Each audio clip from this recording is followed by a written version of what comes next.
বাহিরের বিষয় নয়।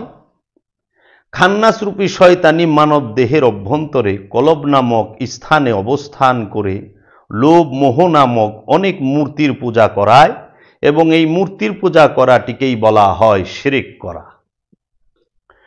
শিরক বাহিরের বিষয় নয়, ভিতরের বিষয়।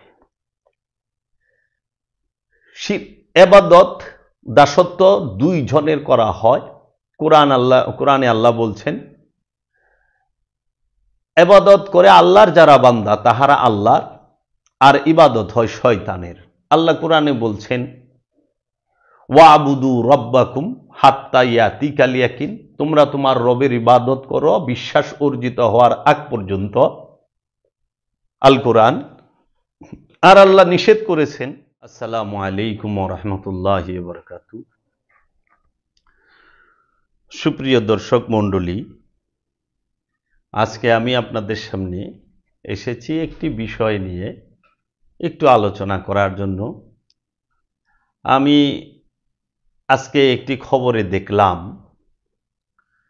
যে আমাদের বাংলাদেশে মাদারীপুর জেলায়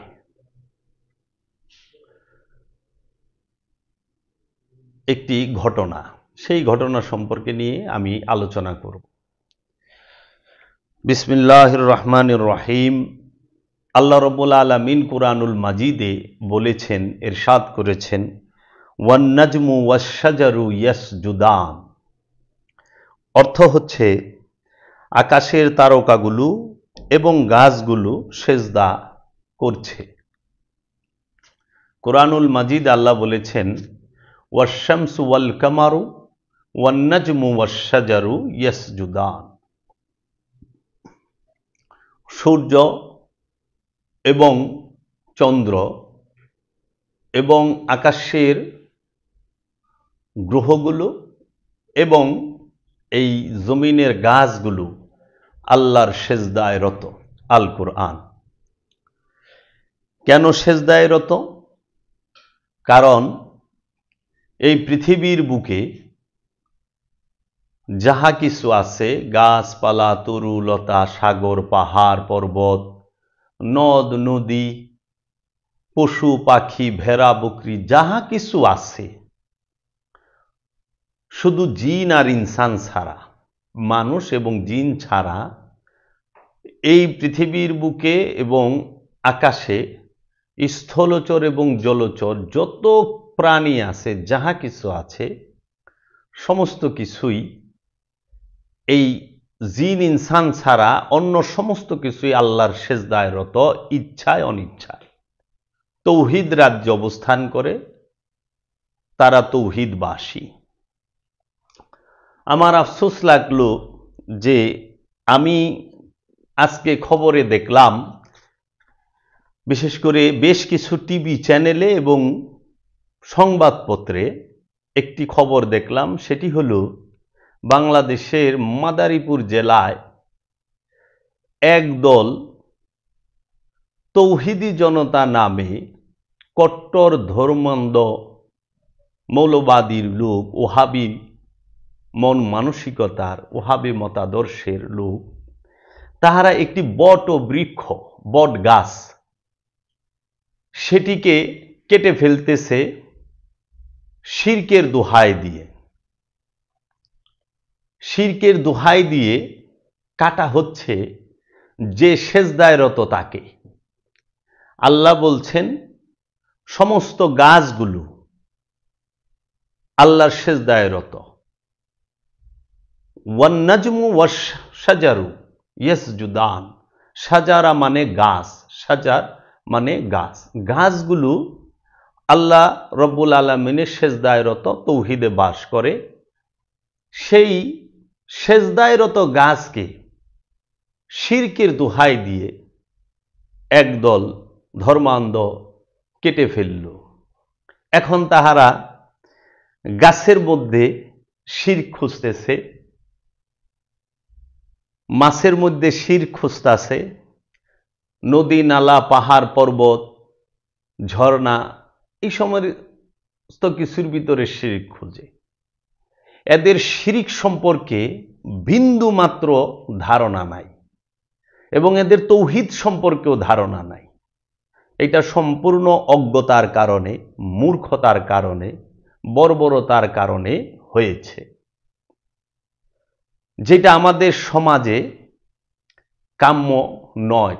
এমনি জলবায়ু পরিবর্তনে কারণে ঋতুর পরিবর্তন হচ্ছে এবং অবাধে গাছপালা তরুলতা, মানুষ বন জঙ্গল নিধন করতেছে, কাটার কারণে আমাদের আবহাওয়ার অনেক পরিবর্তন হচ্ছে, দেশের ক্ষতি হচ্ছে, বিশ্ব জলবায়ুরও ক্ষতি হচ্ছে, আমরা বিভিন্ন প্রকার বিপদ আপদের সম্মুখীন হচ্ছি।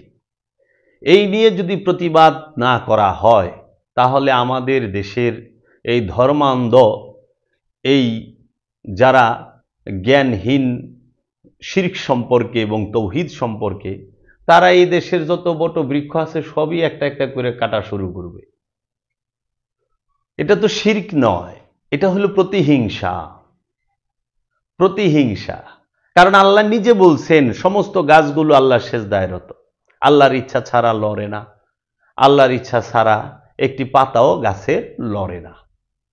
সেই সেজদায় রত গাছকে শিরকের দোহাই দিয়ে কেটে ফেলা হচ্ছে। তা আমাদের জানা উচিত যে শিরক কাকে বলে। আজকের আমার আলোচনার একটু মূল বিষয় হইল শিরক এবং তৌহিদ। শিরক, সেজদা, তৌহিদ। তো প্রথমে যেহেতু শিরকের দোহাই দিয়ে তৌহিদবাসীকে নিধন করা হচ্ছে, শিরকের দোহাই দিয়ে তৌহিদকে হত্যা করা হচ্ছে, তৌহিদবাসীকে হত্যা করা হচ্ছে, কারণ গাছগুলো তৌহিদে অবস্থান করে, আল্লাহর সেজদায় রত, তাদেরকে ধ্বংস করা হচ্ছে। তাও ধর্মের দোহাই দিয়ে, জরুরতে অনেকেই কাটে, কিন্তু আমরা চাই যেন মানুষের মধ্যে ধর্মীয় সম্পর্কে ভুল ধারণা না থাকে। আমি শিরক সম্পর্কে বলতে চাই, কুরআনুল মাজিদে শিরক সম্পর্কে অনেক আয়াতই আসছেন।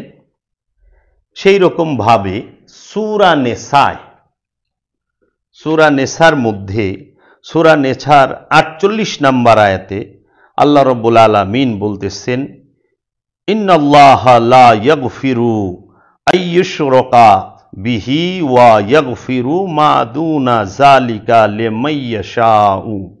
নিশ্চয়ই আল্লাহ তাহার সাথে শিরিককারীকে ক্ষমা করিবেন না এবং উহা ব্যতীত যাহাকে ইচ্ছা তিনি ক্ষমা করিবেন। ওয়ামান ইউশরিক বিল্লাহি ফাকাদ ইফতারা ইসমান আযীমান। এবং যেই ব্যক্তি আল্লাহর সাথে শরীক করে সুতরাং অবশ্যই সে সর্বোচ্চ পাপের অধিকারী। আমরা এখানে বুঝতে পারলাম যে আল্লাহ শিরিকের গুনাহ ক্ষমা করবেন না, শিরিক বাদে অন্য সকল গুনাহ হয় আল্লাহ ক্ষমা করবেন, এবং আল্লাহ বলেছেন অবশ্যই সর্বোচ্চ পাপে হচ্ছে শিরক। এখন এইখানে বলা যায় যে শিরক কাকে বলে, শিরক কোথায় অবস্থান করে, শিরকের অবস্থান কোথায় এবং শিরক কাকে বলে। শিরক এইটি কখনোই ভেতরের বিষয় নয়। শিরক এটা আরবিতে বলা হয় ইউশরিক। ইউশরিক মানে হচ্ছে শিরক। শিরকের বাংলা হচ্ছে অংশীদার, আল্লাহর সাথে কাহকে রাখা। আল্লাহ যে স্থানে থাকে সেই স্থানে অন্যকে রাখা শিরক। আল্লাহ বাদে অন্য কাহারও ইবাদত করাই শিরক। আল্লাহ বাদে অন্য কোনো কিছু ইবাদত করাই শিরক। শিরক ভিতরের বিষয়, বাহিরের বিষয় নয়। খান্নাস রূপী শয়তানি মানব দেহের অভ্যন্তরে কলব নামক স্থানে অবস্থান করে লোভ মোহ নামক অনেক মূর্তির পূজা করায় এবং এই মূর্তির পূজা করাটিকেই বলা হয় শিরক করা। শিরক বাহিরের বিষয় নয়, ভিতরের বিষয়। ইবাদত দাসত্ব দুই জনের করা হয়। কোরআনে আল্লাহ বলছেন, ইবাদত করে আল্লাহর যারা বান্দা তাহারা আল্লাহর, আর ইবাদত হয় শয়তানের। আল্লাহ কোরআনে বলছেন, ওয়াবুদু রব্বাকুম হাত্তা ইয়াতিকাল ইয়াকিন, তোমরা তোমার রবের ইবাদত করো বিশ্বাস অর্জিত হওয়ার আগ পর্যন্ত। আল কোরআন। আর আল্লাহ নিষেধ করেছেন, লা তা'বুদুশ শাইতান ইন্নাশ শাইতানা লাকুম আদুউম মুবিন, হে মানুষেরা তোমরা শয়তানের দাসত্ব করিও না, নিশ্চয়ই শয়তান তোমাদের জন্য প্রকাশ্য শত্রু।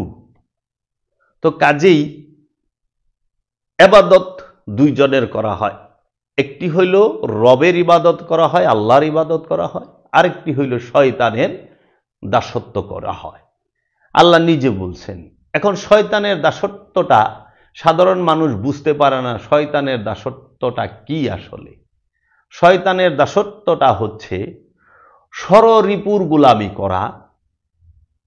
খান্নাসরূপী শয়তান থেকে যে 6টি রিপু ষড়রিপু, তাহার গোলামি করা, সারা দিন ভর লোভের পূজা করা, লোভকে হৃদয়ে ধারণ করে তার পিছে ছুটে চলা, এইটা হচ্ছে শয়তানের পূজা। অহংকারের পূজা করা, সারা দিন শয়তানের কুমন্ত্রণায় অহংকার করা, অহংকার করে বেড়ানো, সেটা হতে পারে ক্ষমতার অহংকার, বিদ্যার অহংকার, সম্পদের অহংকার, রূপের অহংকার। এই অহংকারের পূজা করাটাই হচ্ছে শয়তানের পূজা করা। ক্ষমতার পূজা করাটাই হচ্ছে শয়তানের পূজা করা। শক্তির পূজা করাই হচ্ছে শয়তানের পূজা করা। সম্পদের পূজা করাই হচ্ছে শয়তানের পূজা করা। কারণ এই সমস্ত পূজাগুলো করাই হয় লোভ মোহের কারণে। আল্লাহ বলছেন, তুমি ক্ষমতার পূজা করো না, তুমি ক্ষমতার দাসত্ব করো না, তুমি আল্লাহ এবং আল্লাহর রসুলকে অনুসরণ করো। তুমি লোভের পূজা করো না, তুমি আল্লাহ আল্লাহর রসুলের অনুসরণ করো, দাসত্ব করো। তুমি অহংকারের পূজা করো না, কাম ক্রোধের পূজা করো না, মোহের পূজা করো না, তুমি আল্লাহ এবং আল্লাহর রসুলের অনুসরণ করো, আল্লাহ এবং আল্লাহর রসুলের দাসত্ব করো। এখন আমাদের সমাজে শিরক সম্পর্কে ধারণা নাই বিদায় মানুষ শিরকের দোহাই দিয়ে তৌহিদ অবস্থান করে যে বৃক্ষ, সেই গাছকে তারা শিরকের অপবাদ দিয়ে, শিরকের দোহাই দিয়ে কর্তন করছে। আসলে বাহিরে শিরক থাকে না। শিরক কাকে বলে? 6 রিপুর বন্ধনটাই শিরক, ষড়রিপুর বন্ধনটাই হচ্ছে শিরক। এই শিরক নিজের ভেতরে অবস্থান করে, বাহিরে তৌহিদ আর তৌহিদ, বাহিরে তৌহিদ আর তৌহিদ। বাহিরে শিরকের কোনো অবস্থান নাই। এই শিরকের গোদামটি হলো আপন নফসের অভ্যন্তরে খান্নাস রূপী শয়তানটি। এই শিরকের জনকই হলো খান্নাস রূপী শয়তান। সমস্ত শিরকের জন্মই দেয় খান্নাস রূপী শয়তান। আর এই শয়তান এই সৃষ্টি রাজ্যের কোনো প্রাণীর সাথে, কোনো প্রাণীর নফসের নিকট অবস্থান করে না। সবাই তৌহিদে বাস করে, শুধু 2টা প্রাণীর নফসের নিকটে কলবের মধ্যে অবস্থান করে। একটি হইল জিন আর একটি হইল ইনসান। জিন এবং ইনসানের অন্তরে শিরকের অবস্থান। শিরকের বসবাস মনে, শিরকের বসবাস আপনার অন্তরে, আপনার কলবে, আপনার ইচ্ছার ভেতরে। ওই গাছ কাউকে পূজা করায় নাই, ওই বৃক্ষ কাউকে পূজা করায় নাই। মানুষ সে না বুঝার কারণে ওই গাছকে পূজা করেছে। এটা মানুষের ইচ্ছা যে আমি বৃক্ষটারে পূজা করব, ওই বৃক্ষটারে আমি করব, সম্মান করব। এটা হলো মানুষের ইচ্ছা, এটা শিরক না, এটা শিরক না, এটা শিরক বলা হয় না। শিরক হচ্ছে মানুষের মনের মধ্যে আল্লাহ ছাড়া অন্য কাউকে রাখা। মানুষের কলবে, জিন ইনসানের কলবে আল্লাহ রব্বুল আলামিনকে ব্যতীত, রসুলের মহব্বত ব্যতীত, আল্লাহর মহব্বত ব্যতীত অন্য কোনো কিছুকে রাখার নামই হচ্ছে শিরক। তাই এই শিরক যাহারা করেন তাহাদেরকে ক্ষমা করা হবে না। আর এই শিরক মৃত্যুর আগ পর্যন্ত একটা মানুষের অন্তরে অবস্থান করে। দুই থাকার নামই শিরক। এক মানে তৌহিদ, দুই থাকাই হচ্ছে শিরক। দুইয়ের অবস্থানকে শিরক বলা হয়। আল্লাহর সৃষ্টি রাজ্যে দুইয়ের অবস্থানকে শিরক বলা হয়। তাই মানুষের দেহে দুই থাকে না, মানুষের কলবে দুই থাকে। তথা এক হইল মানুষের কলবে খান্নাস আর নফস, দুই অবস্থান করে। এই দুইয়ের অবস্থানই শিরক। একের অবস্থান হইতে হবে। শিরক থাকলে নফস অপবিত্র থাকে। সুতরাং এই শিরক হতে মুক্তি লাভের আশায় সৌন্দর্যের অনুশীলন তথা দায়েমি সলাতের নির্দেশটি দেওয়া হয়েছে। এই দায়েমি সলাতটি হতে মুখ ফিরিয়ে নিলে নিজের ধ্বংস নিজের মনের অজান্তেই ডেকে আনে। সুতরাং যারা দায়েমি সলাতের অনুশীলন করে আল্লাহ বান্দা হয়েছেন। দায়েমি সালাত করে তো কাজেই একটি নফসের সঙ্গে যতক্ষণ খান্নাত যুক্ত থাকবে ততক্ষণ সেই নফসটি শিরকে বাস করে। নফসের শুদ্ধিকরণ তথা শিরক হতে মুক্তি পেতে হলে খান্নাসকে কেমন করে তাড়িয়ে দিতে হবে সেই শিক্ষায় শিক্ষিত করার জন্যই একজন রসুলের প্রয়োজন। হযরত ইব্রাহিম আলাইহিস সালাতু ওয়াস সালাম আদর্শ এবং পরিপূর্ণ দর্শনটি একমাত্র মূর্খরা ছাড়া আর কেহই অপছন্দ করে না। মূর্খরা নিজেদের কর্মফলের কারণে জগৎগুরু হযরত ইব্রাহিম আলাইহিস সালাতু ওয়াস সালামের নির্দেশিত মুক্তি মুমিন না হয়ে কুলসিত বস্তুবাদের পূজারী হয়ে যারা ইহার পূর্ণ শিরক। এখানে বলা হচ্ছে ইব্রাহিম আলাইহিস সালাতু ওয়াস সালামের নির্দেশিত পথে মুক্তি না নিয়ে এবং মুমিন না হয়ে কুলসিত বস্তুবাদের পূজারী হয়ে যারা বস্তুবাদের পূজারী হয় যারা তাহারাই পূর্ণ শিরকে ডুবে আছেন। বস্তু মোহের পূজা করাটাই হচ্ছে শিরক। বস্তু মোহের সাথে যারা জড়িত তারাই শিরকের মাঝে ডুবে আছেন। বস্তু মোহটাই শিরক। তো কাজেই এই শিরক করলে আল্লাহ রাব্বুল আলামিন তাকে ক্ষমা করেন না। শিরক হচ্ছে সমস্ত গুনাহের তথা পাপের তথা খান্নাস রূপের মূল শিকড়। ঠিক তৌহিদ হচ্ছে সমস্ত নেকির, কল্যাণের এবং ভালো জিনিসের বুনিয়াদ। মাটি ও পাথরের মূর্তি পূজা এতটা শিরকে জলি। মাটি ও পাথরের মূর্তির পূজা এটা তো শিরকে জলি এবং খান্নাসের পূজা তো শিরকে খফি। হিন্দু থেকে মুসলমান হলে এবং মন্দিরে মূর্তির পূজা ছেড়ে দিয়ে মসজিদে নামাজ পড়লে কি শিরক মুক্ত হয়? তাহলে যে মানুষ কোনো প্রকার মূর্তি মানে না তারা কি শিরক মুক্ত? ফাহিমুল কুরআন। মানুষ দুনিয়ার বিষয় রাশির মধ্যে ডুবে থাকে এবং এই ডুবে থাকাটাই অত্যন্ত স্বাভাবিক একটি ব্যাপার। তাই আল্লাহ মসজিদুল হারামে আশ্রয় নেবার নির্দেশ দিয়েছেন। যদি কোনো ব্যক্তি মসজিদুল হারামে একবার আল্লাহর রহমতে আশ্রয় নিতে পারে তাহলে কর্মগুলো সেই মানুষের জন্য শিরক না হয়ে বরং ইবাদতে পরিণত হয়ে যায়। মসজিদুল হারামে খান্নাসরূপী শয়তানের অবস্থানটি থাকে না এবং থাকার বিধানটিও দেওয়া হয়নি। সুতরাং মসজিদুল হারামে অবস্থান করে যে কোনো কাজই করুক না কেন সেই কাজটিও বন্দেগী রূপে পরিগণিত হয়। সুতরাং শিরক ও বন্দেগী উভয়ই বাহিরের বিষয় নয় বরং একান্তই মনোজগতের বিষয়। তো কাজেই এই শিরক সম্পূর্ণ মনের বিষয়। খান্নাস রূপী শয়তানকে নিয়ে যে নফস অবস্থান করে তিনি শিরকের মাঝে ডুবে আছেন। কলবের মধ্যে শয়তানের অবস্থান থাকলেই শিরকের মধ্যে ডুবে আছে। যেই কলবের মধ্যে, যেই অন্তরের মধ্যে, যেই মনের মধ্যে লোভ আছে, হিংসা আছে, অহংকার আছে, কামনা আছে, বাসনা আছে, মোহ আছে এবং তার ভিতরে গীবত কাজ করে, সেই শিরকের ভিতরে ডুবে আছে।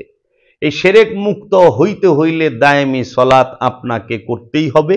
তাই আল্লাহ তাগিদ দিয়েছেন, শিরক মুক্ত হয়ে তুমি কি করো? তৌহিদে প্রবেশ করো, সেজদায় অবস্থান করো, সেজদার মধ্যে আশ্রয় নাও। তো কাজেই এখন তৌহিদ বলতে কি বোঝায় সেটাও আমাদের বলতে হবে, সেজদা বলতে কি বোঝায় সেটাও বলতে হবে। শিরক ধ্বংস হয় সেজদা করলে। তো সেজদা আসলে কি? মাথা নত করা, এটি হচ্ছে আনুষ্ঠানিক সেজদা, মেজাজি সেজদা, রূপক সেজদা, মেটাফরিক্যাল সেজদা। তাহলে আসল সেজদা কি? সেজদা অর্থ কি? সেজদা বলতে কি বোঝায়? আমরা যাকে সেজদা বলে জানি তথা প্রচলিত কথায় যাকে সেজদা বলে সবাই মেনে নেই, উহাই কি সেজদা? সেজদার অর্থ হলো আত্মসমর্পণ, নিজেকে সম্পূর্ণরূপে বিলিয়ে দেওয়া, আপন সত্তাকে পরম সত্তার কাছে নির্বাণ করা তথা বিলীন করে দেওয়া, আপন ইচ্ছায় তথা নিজের স্বাধীনতায় না চলাকেই সেজদা বলে। আকাশের তারা এবং জমিনের গাছপালা আল্লাহর অনন্ত বিধানের তথা আইনের মধ্যে সম্পূর্ণরূপে দাসত্ব করছে। ইহাদের আপন ইচ্ছা মতো নিজের খেয়াল খুশি মতো চলাফেরা করার অধিকার নেই। আপন খেয়াল খুশি মতো চলার অধিকার ইহাদের মতো সমস্ত ফেরেশতাদেরকেও দেওয়া হয়নি। এই অধিকার না থাকাটাই সেজদা তথা আত্মসমর্পণ। সুতরাং সমস্ত জগৎসমূহ অনন্ত বিধানে তথা আইনের আওতায় আবদ্ধ। এই মহাবিধান তথা মহা আইন ভঙ্গ করা তথা অমান্য করে চলার অধিকার নেই এবং অধিকার দেওয়া হয়নি। যেহেতু সমগ্র সৃষ্টি জগতের নেই কোনো নিজস্ব স্বাধীনতা, সেই হেতু ওরা সবাই সেজদায় আছে তথা আত্মসমর্পণ করেছে। সেজদার অর্থ আমরা প্রচলিত নিয়মে মাথা নত করাকে বুঝি, কিন্তু মাথা নত করাকে কোথাও সেজদা বলা হয়নি। শয়তানের ধোঁকাবাজি হতে সাহায্য চাই, হাজারবার মুখে পড়লেও শয়তানের ধোঁকাবাজি হতে যেমন রেহাই পাওয়া যায় না, ঠিক সেই রকম হাজারবার মাথা এবং কপাল জমিনে রেখেও যে সেজদা আমাদের মাঝে প্রচলিত আছে, সেই সেজদা প্রকৃত তথা আসল তথা ইসলামে বর্ণিত সেজদা হয় না। কেবল জমিনে মাথা ঠেকাই সার, কেবল জমিতে মাথা ঠেকানোই সার। শয়তান হতে আশ্রয় চাইছি বলার মতো। মুখে শয়তানি হতে আশ্রয় চাওয়ার মূল্য যেমন শূন্য, তেমনি মাথা এবং কপাল জমিনে রেখে লৌকিক সেজদা তথা আনুষ্ঠানিক সেজদার মূল্য শূন্য। মাথা নত করাটাকেই যদি সেজদা বলে ধরে নেই, তবে গাছপালা কেমন করে মাথা নত করে সেজদা করে?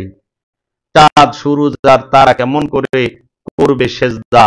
অথচ এরা সবাই আল্লাহকে সেজদা করছে বলে ইসলাম স্পষ্ট ঘোষণা করেছে। তবে এটা সত্যি যে আসল সেজদাকে ধর্ম বিধানের প্রয়োগ পদ্ধতিতে পরিচয় করিয়ে দেবার জন্য আনুষ্ঠানিক সেজদার প্রচলন করা হয়েছে এবং লৌকিক সেজদার প্রয়োজন আছে, যাতে মানুষ তার সত্তাকে সম্পূর্ণ আল্লাহর কাছে বিলীন করে দিতে পারে। তাই প্রাথমিক শিক্ষা দেবার কৌশলী সেজদা হলো মাথা নত করা। কারণ মাথা ঠিকই নত করে দিলাম লৌকিক সেজদার মতো, অথচ মনটি সেখান হতে দূরে সরিয়ে রাখলাম, তাতে কি সেজদা হবে?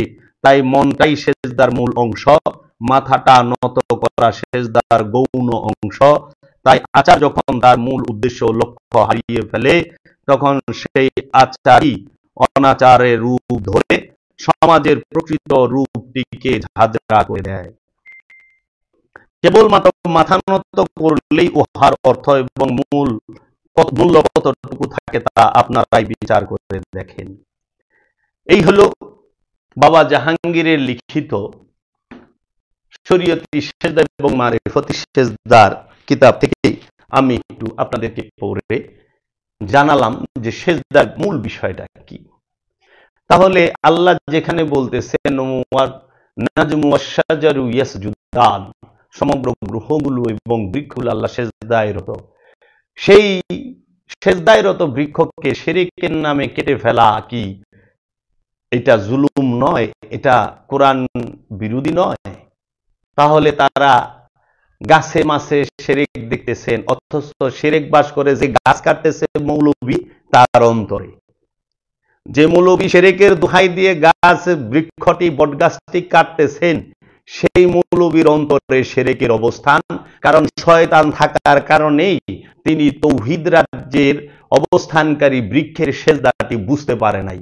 তিনি মনে করেছেন ওই বৃক্ষ সামনে যদি কেউ যায় ভক্তি শ্রদ্ধা করে শিরক হয়ে গেল। শিরক থাকে ওই ব্যক্তির মনে, বৃক্ষের নিচ্ছে না। কারণ এই বৃক্ষ আমাদের অক্সিজেন দিচ্ছে, ছায়া দিচ্ছে, ফল ফুল দিচ্ছে, এবং এই বৃক্ষের নিচে এবং বৃক্ষের উপরে বৃক্ষের মধ্যে শুধু যে মানুষই ছায়া পায় তা না, বহু পাখি এবং পশুরা এর ছায়ার মধ্যে এবং এই বৃক্ষের মধ্যে অবস্থান করে, এবং এই বৃক্ষের ফল থেকে অনেক পশু পাখি খাদ্য আহরণ করেন এবং সে প্রকৃতির ভারসাম্যকে রক্ষা করে। তাই আমরা নিজের অন্তরে থাকা লোভ মোহকে যেন ওই করাতের দিয়ে কাটার মতো বসে বসে কর্তন করতে পারি। লোভ মোহ, হিংসা, অহংকার, কামনা বাসনা, শক্তির পূজা, ক্ষমতার পূজা এবং আমরা সম্পদের পূজা যেন ছাড়তে পারি। এইটাকে যেন ওই যে বৃক্ষগুলোকে কাটতেছে যে মৌলবী সাহেবরা এই করা দিয়ে এরকম কাটতে পারি অন্তরের লোভ মোহকে। বৃক্ষকে কাটলে শিরক মুক্ত হবে না। এখন যারা গাছটি কাটছেন তাদের যদি জিজ্ঞেস করি আপনারা তাহলে শিরক কেটে ফেললেন, বাংলাদেশ থেকে কি শিরক শেষ? যেই দেশে কোনো মূর্তি নাই সেই দেশে কি শিরক মুক্ত? যেই দেশে কোনো বট গাছ নাই সেই দেশ কি শিরক মুক্ত? ইসরায়েলে তো মূর্তি নাই, ইসরায়েলে বট গাছও নাই, ইসরায়েল কি শিরক মুক্ত?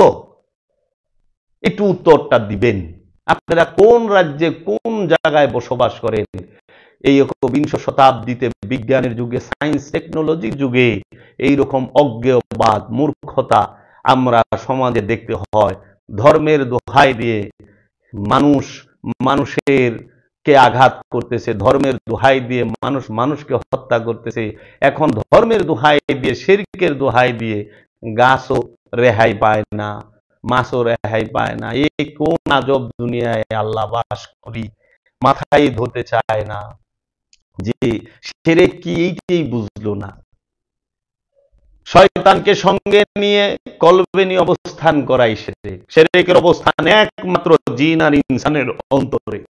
আর শিরক হইতে মুক্ত হইতে হইলে আল্লাহ রসুলের কাছে বায়াত হয়ে আল্লাহ রসুলের শিক্ষা অনুযায়ী দায়েমি সালাত করে, সিয়াম করে, কুরবানি করে, যাকাত দিয়ে, হজ করে শিরক মুক্ত হইতে হয়।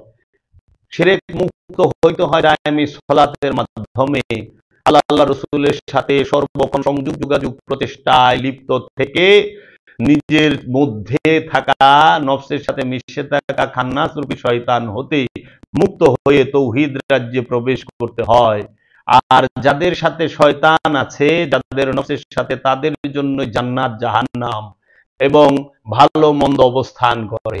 যেই নফসের সাথে কোনো প্রকার খান্নাসকে দেওয়া হয় নাই, তার সাথে জান্নাত জাহান্নামের কোনো সম্পর্ক নাই। এর জন্য বৃক্ষ জাহান্নামীও না, জান্নাতীয় না। কারণ বৃক্ষের সাথে শয়তান নাই। বৃক্ষ তৌহিদে বাস করে, আল্লাহ সেজদায় রত, ইচ্ছায় অনিচ্ছায় তাহারা আল্লাহ সেজদায় রত। এই জন্য তৌহিদবাসী যারা, তাদের জন্য জান্নাত জাহান্নামের কথা বলা হয় নাই, এবং কোন প্রকার ইবাদত বন্দেগী যে আনুষ্ঠানিক সেটাও নাই। তারা দায়েমি ইবাদতে আছেন, সর্বক্ষণ সেজদায় আছেন, এবং এই গাছপালা তরুলতা সব সময় আল্লাহর তাসবিহ পাঠ করে। ইউসাব্বিহু লিল্লাহি মা ফিস সামাওয়াতি ওয়া মা ফিল আরদ। এই আসমান জমিনে যাহা কিছু আছে সমস্ত কিছু আল্লাহর তাসবিহ পাঠ করে, শুধু দুইটা সৃষ্টি বাদে। দুইটা প্রাণী বাদে, একটি জিন আর একটি ইনসান। আমরা কি জিন এবং ইনসানকে আমার দাসত্ব করার জন্য, ইবাদত করার জন্য তৈরি করি নাই? মানুষ ইচ্ছা করলে তৈরি করতে, ইবাদত করতেও পারে, নাও করতে পারে। মানুষকে ব্যক্তি স্বাধীনতা দেওয়া হয়েছে, তার দরুন মানুষ শিরকও করে, আবার আল্লাহর দাসত্বও করে। তাই অন্য কোনো প্রাণীকে ব্যক্তি স্বাধীনতা দেওয়া হয় নাই, কোনো গাছপালা তরুলতাকে ব্যক্তি স্বাধীনতা দেওয়া হয় নাই। তার জন্য তারা শুধু আল্লাহর দাসত্বই করে, আল্লাহ সিজদায়রত। কিন্তু মানুষের ইচ্ছা, স্বাধীন সীমিত ইচ্ছা শক্তির কারণে সে আপনার আল্লাহর সেজদায় ইচ্ছা করলে যাইতেও পারে, আবার ইচ্ছা করলে দুনিয়ামুখী হইতে পারে। তাই শয়তান নিয়ে অবস্থান করা শিরক, অহংকার নিয়ে অবস্থান করা শিরক। যার অন্তরে অহংকার আছে সেই শিরকে ডুবে আছে। যে শক্তির পূজা করে, ক্ষমতার পূজা করে, সম্পদের পূজা করে, তাহারাই শিরকে আছে। যাহারা এই দেহের পূজা সর্বক্ষণ করে, সংসারের পূজা করে, তাহারাই শিরকে ডুবে আছে। আর যাহারা আল্লাহ ও আল্লাহ রসুলের অনুসরণ করে, আল্লাহ দাসত্ব করে, আল্লাহর হুকুমের মধ্যে নিজের ইচ্ছাকে সম্পূর্ণরূপে উৎসর্গ করেছেন, তারাই তৌহিদ রাজ্যে অবস্থান করে খান্নাস মুক্ত হয়ে। তাই তৌহিদবাসী যারা, তাহারা কখনোই শিরক করে না। তাই আপনারা শিরকের দোহাই দিয়ে অন্তত বাংলাদেশের বট গাছগুলার গাইতেন না। যা করছেন করছেন, তওবাতিল্লাহ কাইরা মনের ভিতরে যে অহংকার, সেই অহংকারকে আপনারা দায়মি সালাতের মাধ্যমে সেইটাকে মুসলমান করেন। মুসলমানিত্ব এটার অন্তরের কলবের বিষয়, এটা বাহিরের বিষয় না। ইবাদত অন্তরের বিষয়, মনের বিষয়।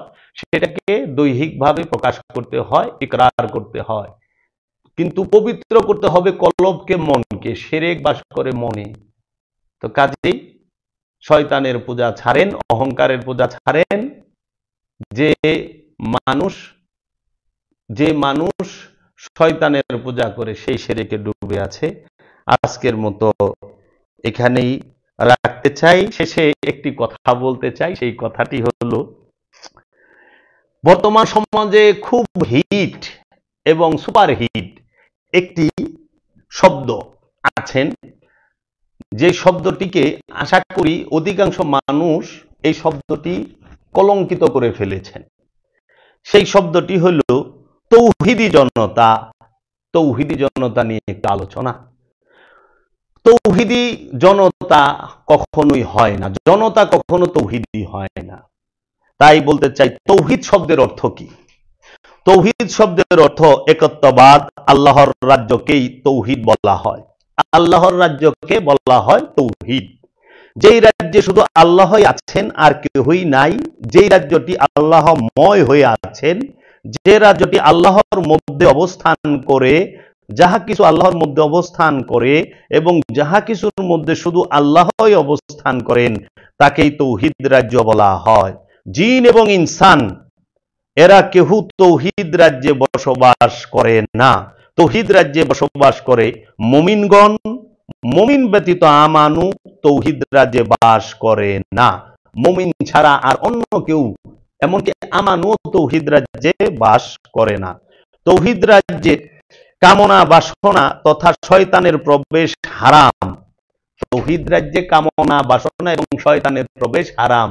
তাই যারা ক্ষমতার পূজা করেন, অহংকারের পূজা করেন, শক্তির পূজা করেন, সম্পদের পূজা করেন, তাহারা ক্ষমতায় যাওয়ার জন্য যখন তৌহিদি জনতা নামে স্লোগান দেন, তারা সম্পূর্ণরূপে কোরআন বিরোধী কথাই বলেন। কারণ জনতা কখনো তৌহিদে বাস করে না। তৌহিদে বাস করে খান্নাস মুক্ত, শয়তান মুক্ত মহাপুরুষ মুমিনগণ, আল্লাহর মুমিন বান্দারা।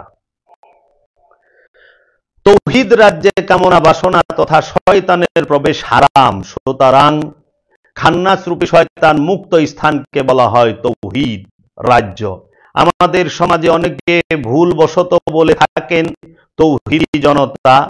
জনতা কখনো তৌহিদি হতে পারে না। আমাদের সমাজে অনেকে ভুলবশত বলে থাকেন তৌহিদি জনতা। জনতা কখনো তৌহিদি হতে পারে না, কারণ জনতার সাথে খান্নাস রূপী শয়তান অবস্থান করে। তাই তৌহিদ রাজ্যে জনতা থাকে না, তৌহিদ রাজ্যে অবস্থান করে মুমিন, আল্লাহর দাস, আল্লাহর নবী, আল্লাহর রসুলগণ তৌহিদ রাজ্য পরিচালনা করেন। এক মুমিন আরেক মুমিনের ভাই কেন বলা হয়েছে?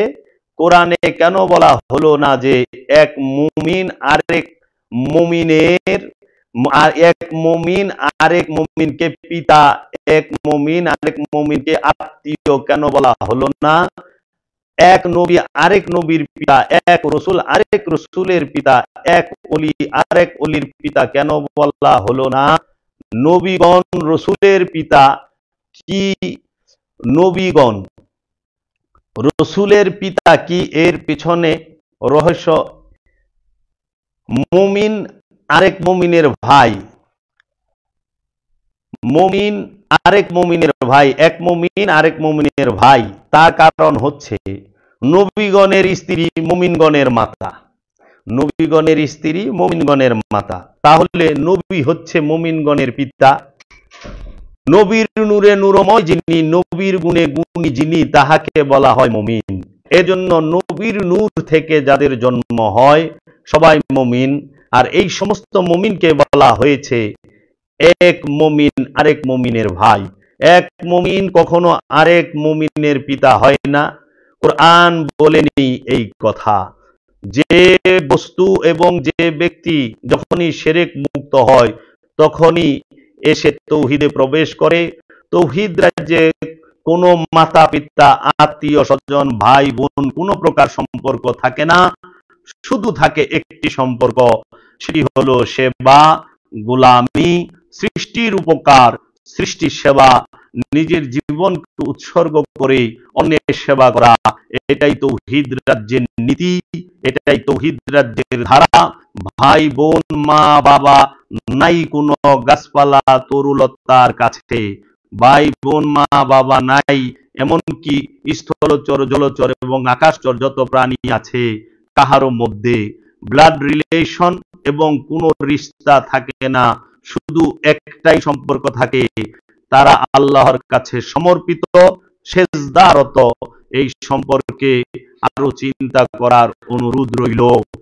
কালামে ডক্টর কালান্দার বাবা জাহাঙ্গীর বা ইমান আল শরীফি আনহু। তৌহিদ কাকে বলে? তৌহিদ শব্দের অর্থ কি? তৌহিদ শব্দের অর্থ হচ্ছে একত্ববাদ। এর মানে হলো যেখানে শুধু একেরই ইচ্ছা চলে, যেখানে শুধুমাত্র একজনেরই ইচ্ছা চলে, যে রাজ্যে শুধুমাত্র রব্বুল আলামিনের ইচ্ছা আছে, থাকে এবং চলে, আর কাহারও কোনো ইচ্ছা মত আর কাহারও কোনো ইচ্ছা মত চলে না, তাহাকেই বলা হয় তৌহিদ রাজ্য। তৌহিদ রাজ্যে দুই থাকে না, তৌহিদ রাজ্যে দুইয়ের অবস্থান নিষিদ্ধ, তৌহিদে দুই প্রবেশ করতে পারে না। তৌহিদ রাজ্যে একেরই অবস্থান। এর জন্য তৌহিদে যারা বাস করে তারা সবাই আল্লাহর সেজদারত। এই আল্লাহর সেজদারত এর মানে হচ্ছে সম্পূর্ণ আল্লাহর ইচ্ছায় উঠা বসা, চলাফেরা, খাওয়া দাওয়া, জন্ম মৃত্যু সবই করে থাকেন। মাথা নত করা কখনোই সেজদা নয়, এটা মেজাজি। আসল সেজদা হচ্ছে আল্লাহর ইচ্ছায় উঠা বসা, চলাফেরা এবং জীবন যাপন করা। তাকেই বলা হয় হাকিকি সেজদা। এই হাকিকি সেজদা করতে হবে। তাই আমরা বলি, যারা বলে থাকেন যে তৌহিদি জনতা, এই শব্দটি মূলত ভুল। জনতা তৌহিদি হয় না, একমাত্র মুমিনগণ তৌহিদে বাস করে।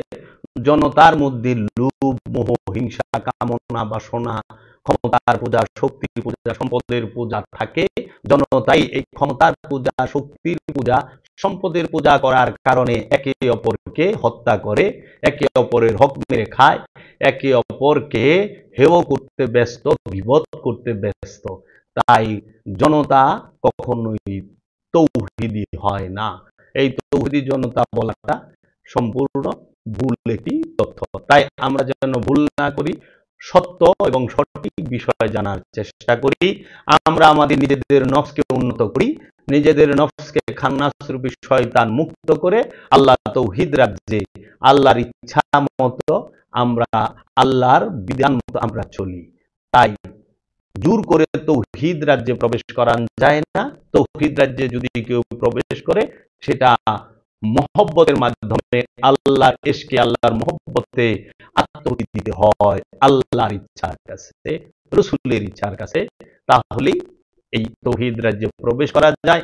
আমি এই কথাগুলো বললাম আপনাদের কাছে আমার মুর্শিদ কালান্দার বাবা জাহাঙ্গীরের দয়ায় এবং তাহার মহাপবিত্র বাণী মুবারক থেকে।